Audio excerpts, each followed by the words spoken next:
Ship sailings, 17 of them have been canceled out of a scheduled 80 or so. That shows that the drop will be precipitous and fast. Here's some video on social media that shows the port of Seattle, which is much quieter, at least reported to be, than usual. In July 2025, a bombshell shook global trade. 7 of the world's busiest ports suddenly blocked U.S. shipments, not from war or disaster, but from Trump's tariff war spiraling out of control.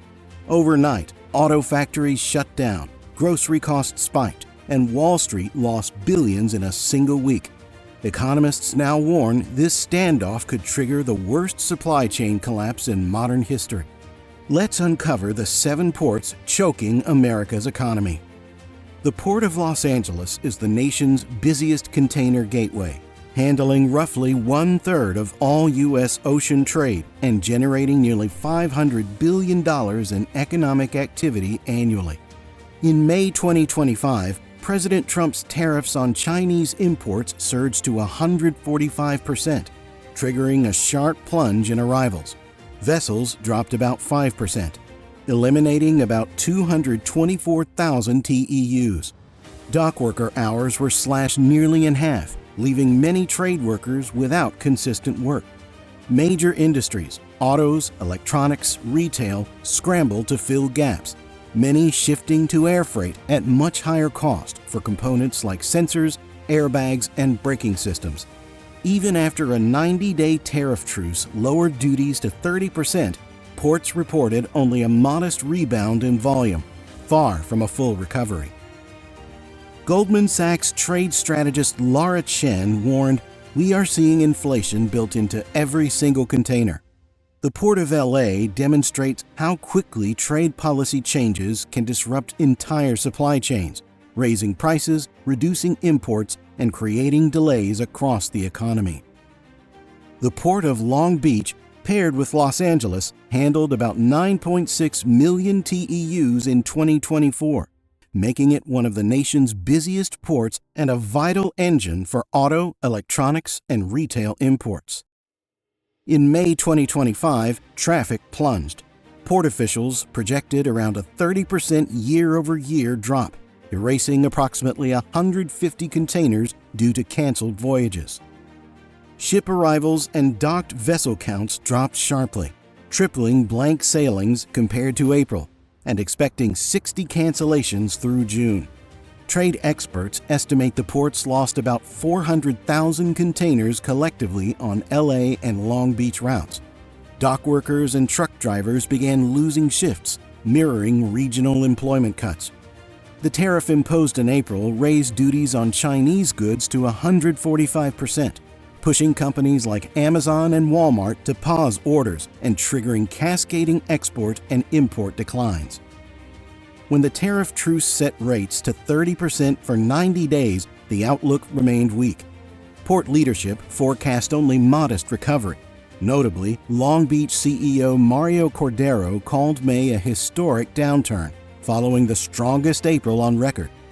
Retailers and auto suppliers warned of part shortages as schedule reliability plummeted. Inland logistics hubs saw cascading delays as fewer containers arrived, amplifying national supply shortages. This downturn at Long Beach highlights how port bottlenecks driven by policy shocks can ripple across U.S. supply chains and hit consumers in every city. The Port of Oakland, a key gateway for agricultural and manufactured exports, has begun to buckle under tariff-induced pressure.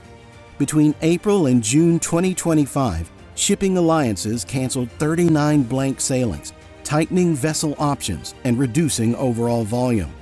In June, overall container traffic dropped roughly 10.1% from May and 12.8% compared to June 2024, failing to approximately 193,158 TEUs. Loaded imports fell by 11.3% month over month and 16.3% year over year, while loaded exports also declined by over 10%, reflecting weakening trade flows from China and broader global uncertainty. Oakland Maritime Director Brian Brandes described the slowdown as not a seasonal dip, but a market recalibration. highlighting how importers and exporters are actively adjusting shipping patterns under trade volatility. The flattening of outbound behavior is most acute in sectors such as agricultural and refrigerated exports, for which Oakland is the U.S. leader. Delayed sailings and fewer vessel calls directly threaten perishables and industrial timelines. Oakland's struggle shows that secondary ports, once seen as resilient alternatives, are now equally vulnerable under tariff shocks, creating ripple effects through U.S. supply chains, manufacturing parts, and regional employment. Between the ports of Seattle and Tacoma, known collectively as the Northwest Seaport Alliance, trade volumes have plummeted sharply in spring 2025. In May, cargo tonnage fell about 30%, significantly disrupting operations and causing longshore and trucking shifts to disappear. Meanwhile, Port of Seattle officials reported a 40% reduction in cargo volume, warning that truck and rail trips declined in proportion. Port Commissioner Ryan Calkins described the slip as threatening entire regional supply chains. Between April 1st and April 15th, container vessel movements dropped about 27% from March and 24% year over year from April 2024, marking early signs of the downtrend. Truck transactions at port terminals were down 16% year over year, indicating cascading impacts on warehouse and transport jobs. The broader impact is clear. Exports and imports alike are slipping, and jobs tied to the port economy are at risk. Not just dock workers, but trucking, rail, and warehouse sectors. Economists warn that this downturn may signal early stages of a recession starting at the docks, echoing Jen Soroka's observation that when these ports falter, the wider U.S. economy may follow.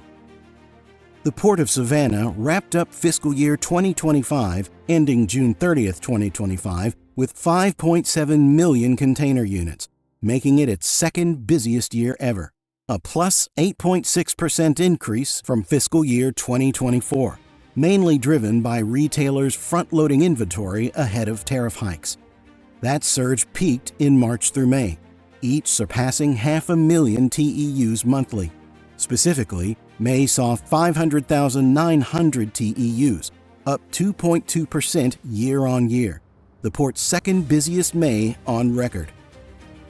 But this front-loading binge reversed in June, with container traffic falling 9.6% compared to June 2024, signaling tariff uncertainty was starting to weigh. Georgia Ports Authority CEO Griff Lynch attributed the volatility to Trump's shifting tariff strategy, calling it a very up-and-down time until things get settled. The gain in spring volume created strain inland. Rail yards are reportedly congested, and chassis shortages have caused delays in warehousing and container transfers. Auto plants in Georgia and Alabama, along with big box retailers near Savannah, are now grappling with multi-day delays in receiving components like engine modules, appliances, and imported goods. This roller coaster at Savannah shows that even a port riding a record year can slip quickly under trade volatility, underscoring how policy shockwaves turn growth into gridlock almost overnight. Yantian Port in Shenzhen handles more than 1/4 of all U.S.-bound exports from China, making it a critical node in trans-Pacific trade. When the U.S. and China agreed to a 90-day tariff pause in mid-May, container bookings from China to the U.S. spiked, rising 277% in early May compared to the prior week. That surge left shipping lanes jammed and vessel slots critically scarce, with freight forwarders reporting that booking windows were already full until late May and prices were climbing fast. HSBC trade analyst Li Qiang called it structural paralysis, as Yantian grappled with a backlog of contract bookings and no room for spot cargo, forcing many companies to scramble for capacity. This acoustic echo of port-level gridlock has forced U.S. importers, especially in auto parts, electronics, and consumer goods, to rush orders, pushing spot freight rates higher and fueling delays downstream. For American companies, this means unpredictable schedules, air freight premiums, and rising import costs on items ranging from braking systems to motherboards. Even after tariff rates were temporarily reduced to 30%, the intense backlog at Yantian suggests that congestion could persist for weeks, with ripple effects around the world. Port Newark Elizabeth, part of the Port Authority of New York and New Jersey, is a key gateway for Northeast and Midwest imports. In May 2025, as tariffs hit 145%, nationwide, U.S. container imports dropped 28.5% year-over-year in May.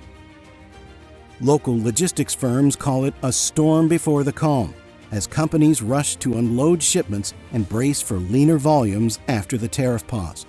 Trucking operators reported shrinking volumes and margins, warning that once consistent hauls were disappearing.